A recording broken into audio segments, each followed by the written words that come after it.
EU is getting ready to take an unprecedented step. EU countries are currently debating a full on tourist visa ban on all Russians because of Russia's illegal invasion of Ukraine. Now, of course, this is a controversial topic because, on one hand, we don't want Russians to just live life as if everything's normal, all the while their government is carrying out an illegal invasion of another sovereign nation. But on the other hand, I can also see the argument that many Russians are now making. They have no control over what their government does because Russia is not a democracy like Western countries. That's why, to learn more, I wanted to talk to Kalen Robertson. He's a journalist based out of Ukraine and someone who's been following this debate very closely. So let's listen to that conversation. Welcome back, everyone. Today we have Kalen Robertson, a journalist based out of Ukraine and someone who's wanted by Vladimir Putin.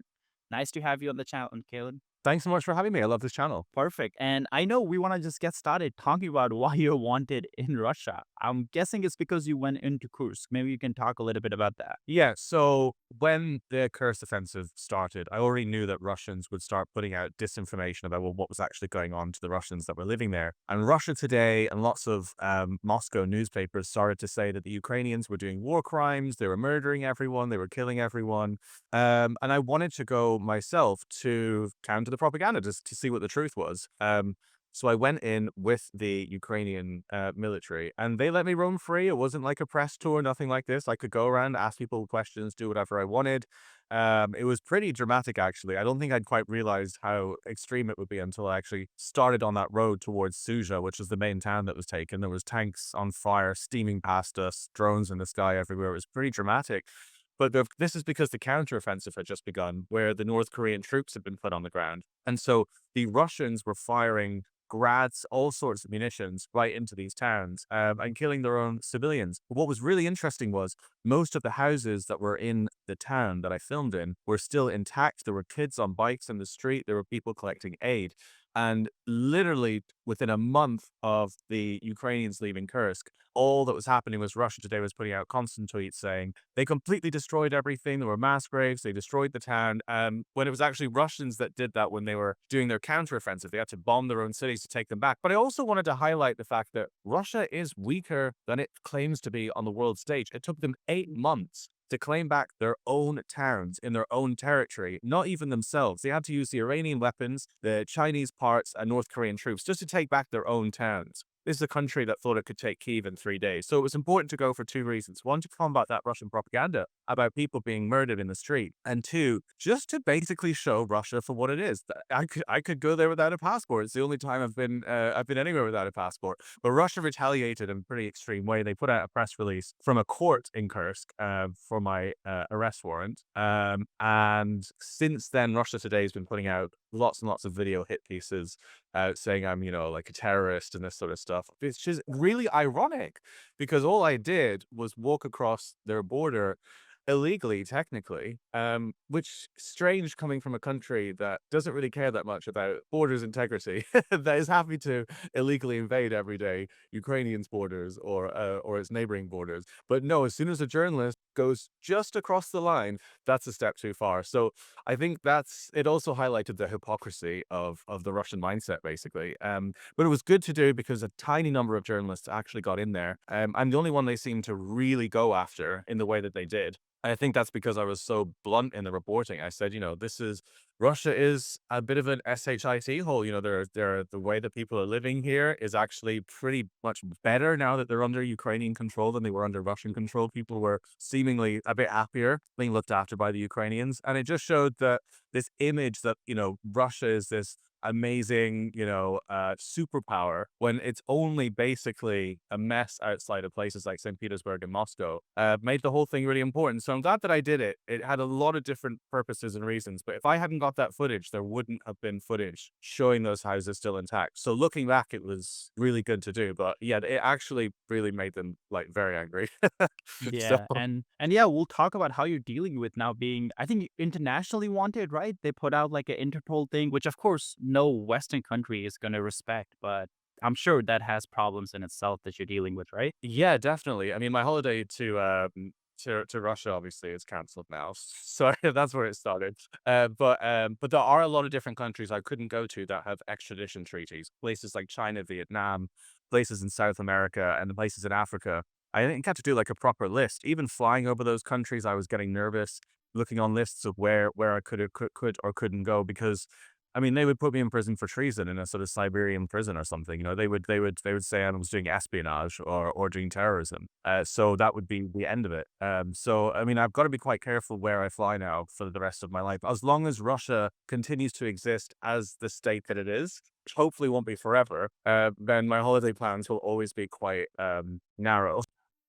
Yeah, no, we've been critical of Russia and China too. And one thing actually, I had to go to India because my grandpa passed away. This was a few years back. And we had to check with the lawyer. You want to avoid even paths that go over them because if there's an emergency landing, you could be at risk. And Belarus actually did something like that, where they purposefully landed some plane that wasn't supposed to go to Belarus, like emergency, and they arrested a journalist from that plane. Oh yeah, I look at the flight paths. Like I just went to Cambodia and I was looking at the flight paths between Poland and Cambodia and what countries I was flying over in case there was an accidental emergency from radio control because the radio control over each country has a flight log of all the passengers on the commercial airlines that fly above its airspace. So they can, if it flags up, if they really wanted to, land that plane. So it's always something to consider, but it just shows as well. You know, this is literally a journalist who did exactly what the Russians did, crossed the border without asking, and literally just filmed children on bicycles. But apparently, that's the worst crime on earth. Now, you did mention you talked to Russians in Kursk, and this is interesting because I don't know if I saw this in your video or in someone else's video. Russian really thought these were NATO soldiers because that's what Russian propaganda has been telling Russian citizens, where it's like, we're at war with NATO, and they didn't realize these are Ukrainian soldiers, and soldiers really did not want to hurt Russian citizens. They actually gave them water, food. I think that's something I actually did see in your video, where soldiers were like giving them stuff, all the while the Russian army just abandoned them. Yeah, well, I mean, I didn't get to speak to enough Russians specifically about what type of soldiers they expected to see. But their biggest complaints were that they couldn't have good cell phone signal anymore because of jamming, so they couldn't contact relatives enough, which for me, I was kind of like, you could also be a bit more upset about what your country is doing to Ukraine, perhaps have some, reflections there. But no, for them, that was their only complaints. Other than that, they were looked after. They were pretty much fine. And they were given bread, food, aid, and they were looting their own supermarkets. A guy was walking around with a bread basket being like, I've always wanted one of these. It was quite a surreal kind of weird sight to see. But yeah, I mean, they were in the early days, from early reports that I had read from journalists, they thought it would all be French NATO. They thought that's what it would be because they were still getting Russian propaganda blasted into their TV screens. And when they heard how Ukrainians had been living and what the country had been doing to them, some of them were a little bit sympathetic, I guess, but most of them were pretty indifferent. Again, this is when I started to talk about the Russian mindset and the general kind of indifference that people that live in Russia have towards Ukrainians. That's a mix of being brainwashed by Russian propaganda, but also just coming from a very imperialist, colonialist country. But that's the experience that I found there, which was pretty interesting. Since we're talking about how Russians should feel, and of course, I agree that they should feel something about Russia just trying to take over a sovereign country, killing innocent civilians.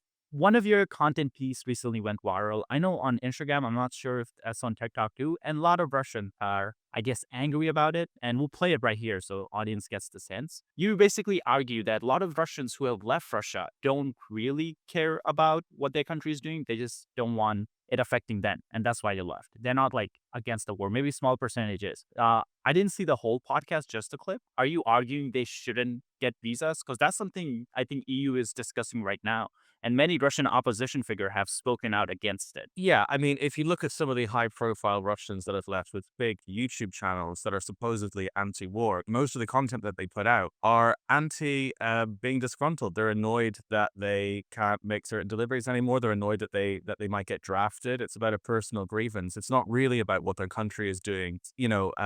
Roman, who made a video about me, a very big YouTuber with 1 million subscribers, didn't make a video about Bucha, didn't make a video about what his country was doing when that was coming coming out in the news, but did make a video complaining about the EU clamping down on Russian security, Russian visas. And I am actually of the opinion that no Russian right now should be allowed to enter the EU. Not one. Not as a refugee and not as a tourist. Because right now, Russia as a state has declared war not just on Ukraine, but basically on the rest of Europe. If you watch Russia Today and all of these programs, they say that they're at war with NATO, and the risk of espionage and spies is through the roof. And the money that most of the rich Russians get is associated with the government. The government of Russia is an economically it's a country at war that spends most of its money on that war, and it's usually soldiers or high-ranking officials that are going to the mountains of France and spending that money, that Kremlin money that they've been given to kill Ukrainians, on luxury champagne and luxury resorts. I don't think that Europe should normalize and tolerate that sort of thing. So I think right now, while this is happening, there should be no Russians allowed in Europe. And that might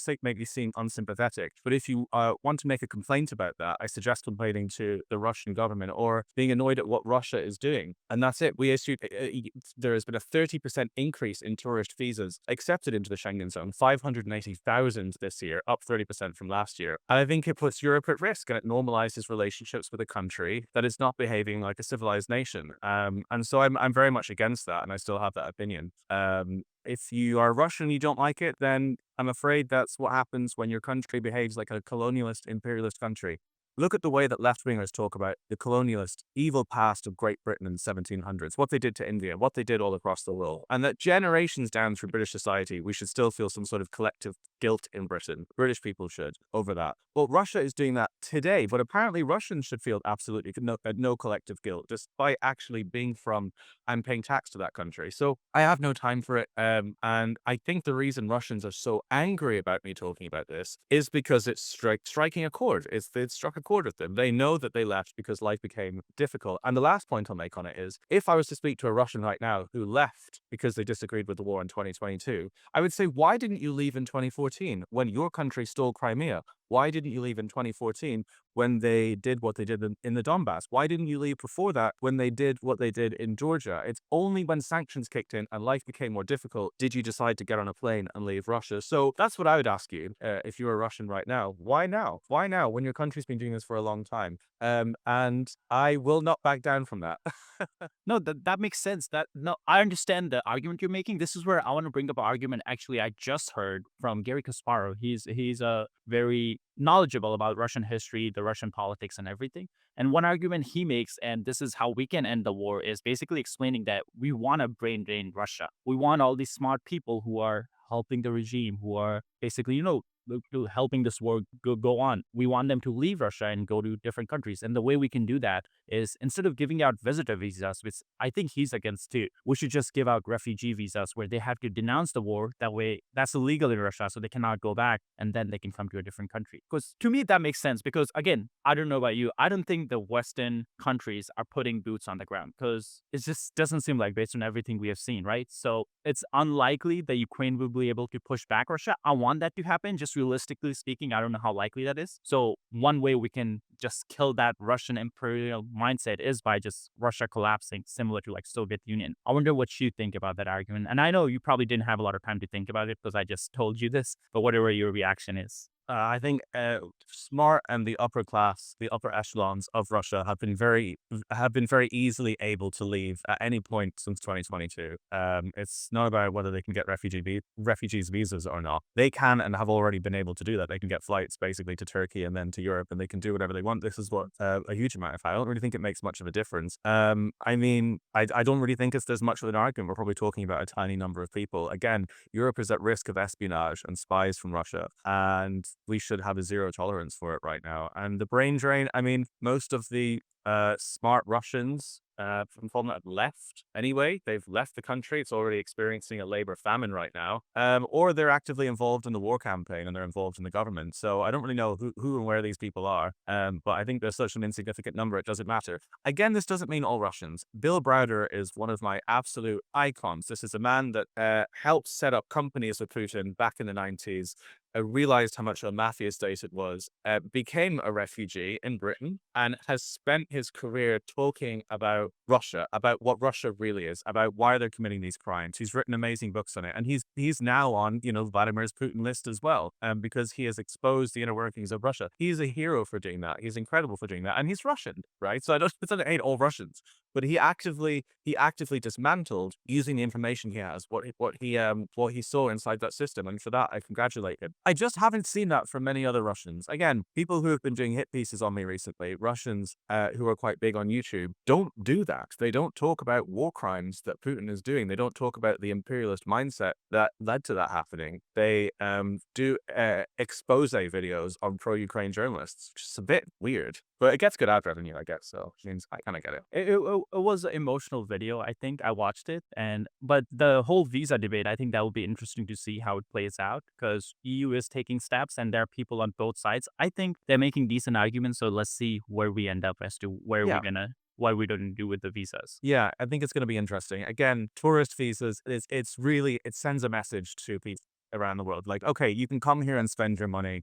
We don't really care where it comes from. That's really not a good message to be allowing Russian generals in charge of missile systems to be going to Saint-Tropez. I think that's just like really not good.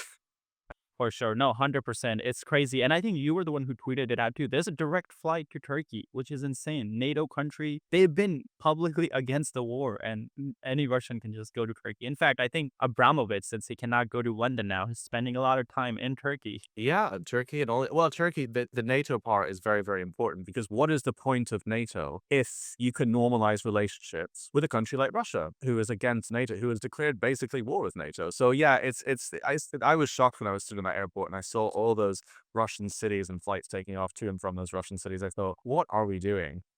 What is the point of NATO? But anyway. Now, talking about NATO, recently Poland and I think Romania had their airspace attacked. It wasn't breached. This was an attack, 19 drones. That's insane. And I know you recently went to another Baltic country, Estonia. Yeah. And what was your experience like there? I think you went to a military drill. And what's the feeling you get from the people? They are waiting for an invasion, it looks like. That's it. Well, yeah, I mean, Estonia knows what Russia is because they were colonized by the same way as the Soviets, as this country was, as Ukraine's. So they know what the Russian threat is, and they can see Russia building up their rhetoric against taking the Baltics. Putin himself has said that every square foot that a Russian soldier has set on throughout history, his favorite old expression, includes the Baltics, that they want to take it. This has been documented and written on TV. So they're building a new defense line, a very long defense line called the New Baltic Defense Line, and they're doing it quickly. And these are anti-tank trenches. These are other types of trenches. These are fortifications. There's a bridge called the Friendship Bridge that crosses the Narva River that bridges Narva with Russia that now has dragon's teeth on it. These are anti-tank. These are designed to stop tanks. So it's not very friendly anymore. But again, any country that's in proximity to Russia, that's physically close by or has been colonized by Russia, knows the Russian threat, and Estonians know it better than most. So I decided to go there and make a film across the whole country. I traveled from the west coast to the east. I traveled everywhere, including to Narva, to speak to people that were under Soviet occupation. But I also spoke to British, French, and American soldiers who were doing training with tanks, with Challenger 2s, in the forests, firing these tanks in preparation for a land war. And I asked some of these British soldiers, which was very surreal because I only normally talk to Ukrainian soldiers. These are actual NATO soldiers. Are you ready to fight the Russians? If they steam across the Narva River, if they steam across this border, are you prepared? And they said, well, that's our duty. That's why we're practicing right now. That's why we're getting ready. And that shows just how serious the threat actually is. And I think a lot of people in the United States, even in Britain, don't quite realize that Putin isn't going to stop at Ukraine. If Putin takes this country, or if Putin can build up more resources, he will not stop at Ukraine. And so I went there to show that threat, those fortifications, the preparations that NATO has to make for the worst case scenario for the Baltics, which is for Russia to steam across. But it was pretty amazing to see. I also interviewed the head of their new drone unit in Estonia, who had learned from all of the drone pilots and all the drone technology in Ukraine, how to set up a drone unit, how to counter drones, how to use AI to use drones. And he showed me in his office all the different drones that I had seen used in the Donbass and in Kherson. And it was super, super interesting because they were like, warfare has changed. And if you look at America right now, they're still talking about fighter jets, they're still talking about tanks and air superiority like this. But war has changed significantly now, and it has become about drones. And Estonia have learned from the Ukrainians very, very, very rapidly how to set up units and where they should be and how it all works. They were talking about things like these fiber optic drones that are now being used. About half of the border between Estonia and Russia is a reservoir, it's water. Fiber optic cables actually disintegrate within seconds in water. They stop working. So they even said, these fiber optic drones are actually not that much of a problem because as soon as they fly over the reservoir, they go dead anyway. So it's a really informative documentary that I'm working on about not just the Russian threat, but how warfare has changed and how they're adapting. But I drove away from that country thinking, oh my gosh, this actually feels real. And I saw military trucks steaming all the way from Poland through the gap into Lithuania and all the way to the Baltics. And you could feel this military presence, this military buildup. And now in Poland, you see these convoys of tanks headed towards the Belarus border. And when we talk about escalation, which what right-wingers have been doing ever since we started talking about helping Ukraine, this is because of Russia's escalation. Russia continuously saying that they want to take the Baltics. Russia firing 19 armed drones into NATO's airspace. This is the escalation that is actually the case. And it's going to get worse. Those 19 drones are going to become 50 drones, and then they're going to become 100 drones. There'll be a night where multiple airports across Poland will be closed down, just like in Ukraine, temporarily, because Russia wages war slowly and gradually. They wait for fatigue. They wait for people to get bored. They wait for people to move on, and then they take their next step. They took Crimea in 2014, they waited. Then they tried to take Kyiv. And they wait for people to get bored and have fatigue. They go, oh, another 50 drones in Poland. Gosh, that's crazy. Well, just who knows about that? They kind of wait for that, and then they increase their attacks. And that's what this is about. It's about testing NATO's patience and testing all of our patience. It's going to get worse. Before between now and Christmas, it's going to happen again. For sure. And another interesting point I think many people don't overlook is like Ukraine has been at the forefront of NATO. We have had David Petraeus who talked about like he himself has learned so much just visiting Ukraine. US should have, or NATO as a whole should have a selfish reason to not give up on Ukraine, because if Russia, let's say worst case scenario, Russia is able to take over Ukraine, they have an even stronger army now, more people who are better than how Russians at fighting and innovating at drones, and they can use that to keep moving forward. So that's like another interesting point a lot of people don't talk about, where Ukraine's probably one of the stronger armies right now when it comes to the drone warfare. Well, the Ukrainian army is the most adapted army on the planet for dealing with the new type of warfare that we're facing, which is a drone warfare. Over 90% of all equipment that has been destroyed and over 90% of all casualties in 2025 in this war are through drones. And the Ukrainians know drones more than any other army on earth. The US army tweeted out 3 months ago a test where they had dropped a grenade from a drone, and they said, guys, get together, look at this. We just managed to drop a grenade from a drone. Have you ever seen anything like this? This is the most crazy technology ever. And the Ukrainians were thinking, is this for real? We've been doing this for 2.5 years. This is how far behind other countries are with this. And so the Ukrainians know exactly how to fight the type of war that we are facing in 2030, in 2040, where things are going. And so stopping the Russians here in this country is going to be a lot easier than stopping them with the old kit that we have with NATO and fighting in the towns and cities and places like Poland, having tanks taken out by 14-year-olds with goggles in 2 seconds. This is like 18-year-old soldiers with goggles in 2 seconds. This is the easiest and most efficient way to stop Russia and stop the Russian threat to all of us, is to help Ukraine immediately with what it needs, financially and physically. For sure. Now, another interesting actually point is I was talking to some VC who's in this drone space, and that was funny. The tweet you talk about, they deleted it too, so they realized it was embarrassing, or I don't know what they realized, but they deleted the tweet. But They did. that's something we can learn very quickly, right? Like how drones work. The bigger issue is going to be the production. With China, it's like in a zip code, they have everything you need to produce like millions of drones. All the equipment and stuff is like all close by. Like you can walk from one factory to another. We don't have that in the US. And that's what like a lot of people who focus on like futures defense, they're trying to figure out how we can build something like that here in the United States. Because that would be Ukraine has that. Ukraine's producing, I think, 5 million drones now, which I don't know Yeah. how much of that is still coming from China, because they do use some DJI drones and just like, rig it to use it as like a weapon. But I wonder how much is like purely independent. Not 100% of all parts can be made in Ukraine. Most of it's 3D printed. Optic technology, a lot of it is relied on from Chinese parts that can only really be mass produced there that are still coming in. So there's a bit of a bottleneck with that. But it isn't just about numbers. I mean, Chinese mass manufacturing of these drones is worrying. Numbers is going to be a significant part of it, but it's also about the type of drones, how quickly they can be adapted to jamming and counter frequencies. You know, you could make 50,000 drones, and then in a year's time, there could be a device that can shoot 1,000 drones a second using AI out of the sky, and those 50,000 drones become useless. It's almost about which side can adapt quicker, which side can jam which frequency quicker, which side can come up with a type of mothership that can't be detected that can drop other drones. So scale is an issue, but where the countries that really have an edge, countries like this, are adaptability. Here, you can change a drone, you can test something on the battlefield within 24 hours, and you can get 24-hour immediate battlefield results on how that works, and you can make adjustments. That's not quite the case with doing blueprints and mass producing them in factories and then holding onto them for a year. So it's going to be interesting, but I think it's about innovation right now. You know, the turret systems that Ukrainians are coming out with now that can shoot anything down from a small FPV to an S-300 missile now exists. They're about $300,000 a piece. They're expensive, but they're extremely advanced. And things like that could take out loads of FPVs very, very quickly. And so again, it's about technological advancement rather than scale right now, but we don't know, in the future, things will change. Yeah, it's like Professor Clark, I think he says on Sky News, where it's just like about counter, then the counter to the counter. That's what warfare is. Yeah, how quickly you can identify the new types of drones the Russians are using and how quickly you can come up with something to defeat it. And it's really interesting, I spend a lot of time with units in this country who show me these new generations of devices, but I'm not allowed to show any of it in my footage until it's been like 3 or 4 months, right? Because it's all secretive. So it's kind of annoying knowing it and not being able to show it yet. But what they're working on right now is pretty mind blowing. It's like sci-fi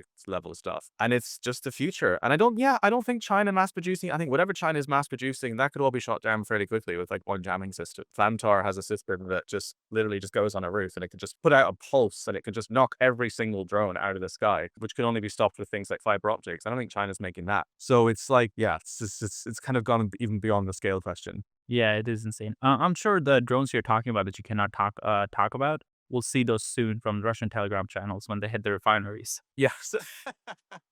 I mean, well, those drones are great. I mean, this is also the missiles as well. The Flamingo missiles that this country are developing. I think they're only doing one a day so far. They need to increase that number, but there is a shortage of a certain material they need to be able to do that. But that is going to be very interesting. The missile No, for production. sure. Yeah. Especially with the refineries, right? Like, because last month was already insane with the drone attacks we saw 20%, 25%, 15%. We don't know the exact number, but it was huge how much they took out the capacity. And that's only Yeah. going to go up with missiles because it's going to be a lot harder or a lot longer to repair missile damage than drone damage. Yeah, and there's a labor famine, so there's no one to really repair these things as well. I mean, there's genuinely massive labor shortages because of Russians fleeing and mobilization of people that can repair things like oil refineries. They're in the meat grinder right now, so these things will take a huge amount of time to repair. And I posted a tweet yesterday. I think I had about 500,000 views because a lot of people were like really seeing this point. And it's that if Ukraine genuinely continues on this trajectory to continue to take out those refineries at the speed they're doing it, there is a genuine, real chance that within a year, Russia will no longer be able to afford to carry this on. The Kremlin will go bankrupt and soldiers will literally just retreat, right? Russian soldiers are not fighting because of some great moralistic idea. They're fighting for money, for $2,500 a month, which is 10 times the salary of how much they're paid. If they cannot be paid that money, they stop fighting. Ukrainians could maybe even walk back into areas where they were holding. I never thought I would say those words, and I've been reporting here for nearly 3 years. And for the first time this month, it genuinely feels possible because 40% of all of Russia's revenue, all of it, comes from oil and gas.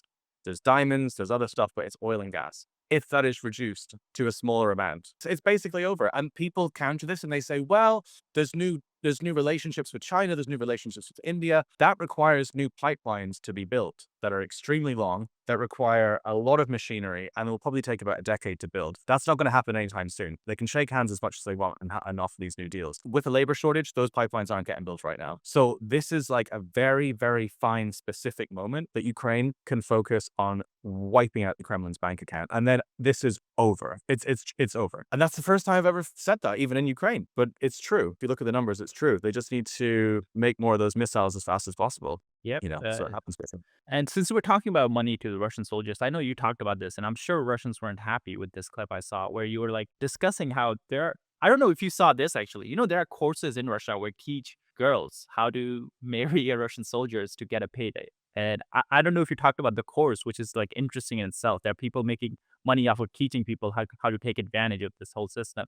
But you talked about the system where people celebrate, even families celebrate when someone dies on the battlefield because now they're going to get a big bonus. This is where it comes back to what I discussed before, which is an indifference to human life inside Russia at a lot of levels of society. Again, not all Russians, but a lot get really excited. They boast on TikTok and they boast on apps when their husband dies in the war because they get a free car, or if they're somewhere really poor, they get a free toaster. One person got a free meat grinder, which is very ironic. But they were celebrating this because there's a strange thing within the Russian mindset right now, within Russia as it is, that is a total disregard for anything other than just what you can get. And if that's getting something because your husband's died in the war, then that's what you're going to get. There have been prisoners of war, Russian prisoners of war, who are being returned, who were captured back to Russia. And they had phone calls. And one of these phone calls was recorded with his mother. And he said, I'm finally coming home. And she was furious at him because she said, well, that means we won't get the state payout. This is like the type of country we're talking about right now. And this is again why this has gone on for so long, because life is cheap and disposable in Russia. It's why they're throwing millions through the meat grinder to take everything they possibly can here because of that mindset. But yeah, I mean, it's like a lottery. It's like a gambling system out there with the soldiers and this stuff. If they heard this, they'd be like, yeah, and what's wrong with that? It's just a way to get something for free. They'd be like, what's this kid complaining about? It's a great scheme. It's a great way to get something for free. I don't know. Honestly, it's beyond the pale in some ways. I really don't know what's going on in that country. Yeah, it's insane. Now, another thing I want to talk about is some politicians who are very pro-Russian, and you actually got one of them in a lot of trouble because I wouldn't want my politician saying that, hey, if children are getting kidnapped, maybe they wanted to be kidnapped. That's insane. Hopefully, we see that now on the battle box. Citizens of that country, Cyprus, I think that he's from. Hopefully, we see him get voted out. But maybe you can talk a little bit about how that played out. Like, you ambushed him in the EU Parliament, and have you guys talked after? Like, since you had the interview? So you're saying there's no one looking into it right now. Your only evidence, not You're trying to derail this interview talking about Turkey. No, but I'm not that's- interested in that- Turkey right now. Turkey can be another conversation. But, Today I'm Turkey talking about invaded my Russia country, because Cyprus. you're putting out Russian propaganda now, today. Why are you doing it? And you're avoiding my questions. You keep talking about Turkey. Turkey is irrelevant in this situation. Absolutely not.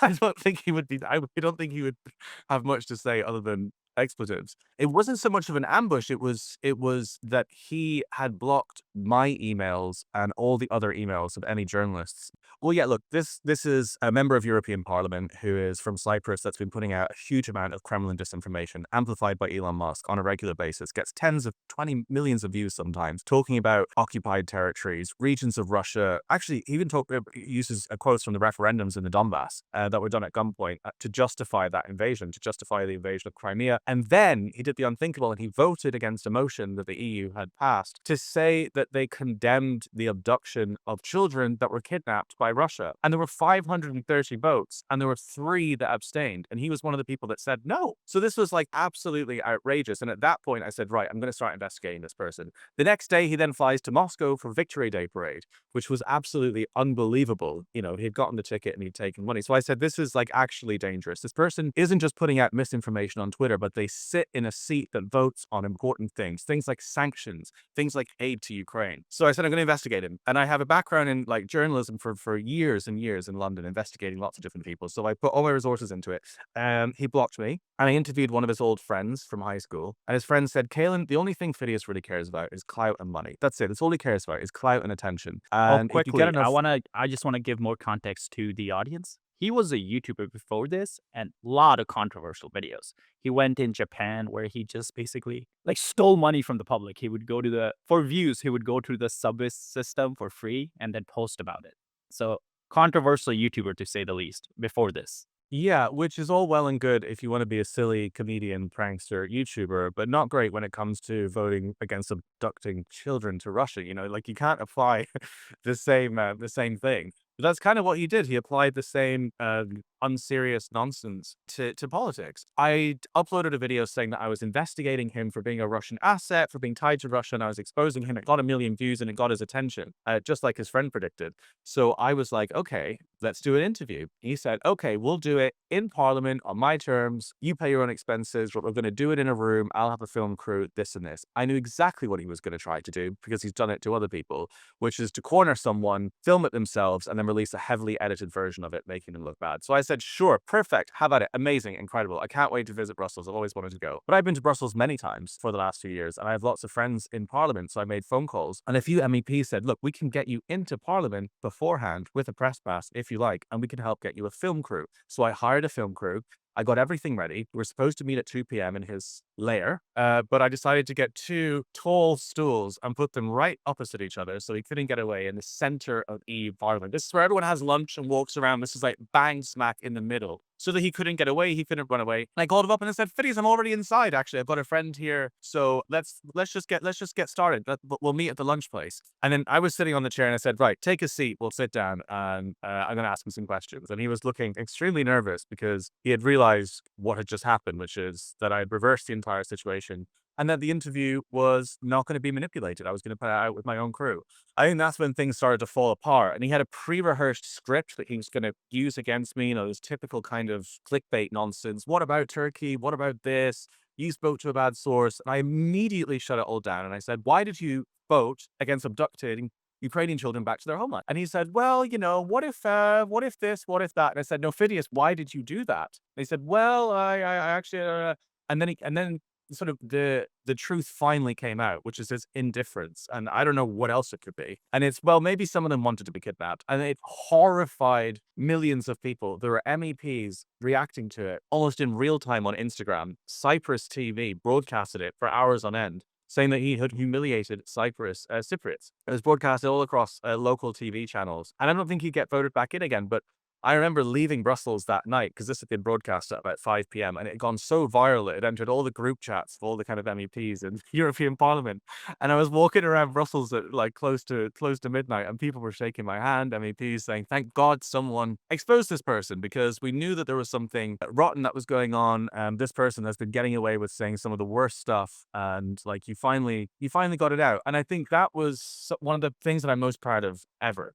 Because you can't really get to the truth about something until you physically sit down and get it out of them, and they can't score and they can't leave. Like it's like the Prince Andrew interview that Emily Maitlis did, where he talked about Pizza Express and he started, sweating about the association with Epstein. These are like big iconic interviews, but that could have only happened because he was sitting there and he couldn't get away. And that's the only way you get to the truth. That's why I went to Kursk. That's why I go to the front lines, because you have to go to these places to see what's really happening. And I haven't seen any Russian propaganda put out since Phidias since then. So that's pretty good.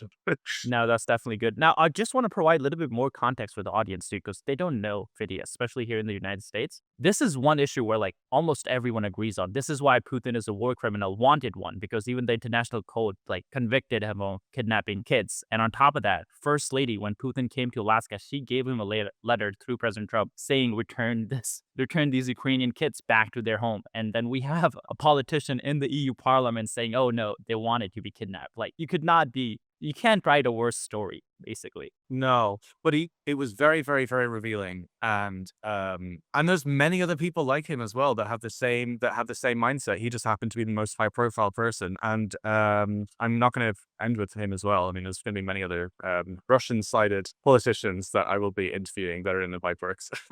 Nice. We look forward to that. Thank you so much for your time again. And we'll link your YouTube channel, Twitter. Anything else you want to link down below? No, that's it. Yeah, if you want to check out my feature reports, the Estonia film's dropping in a few days. I just came back. I'm going to go to Kherson in a couple weeks and do an update on what's happening there. So if you want to see that, just type in my name and it'll be there.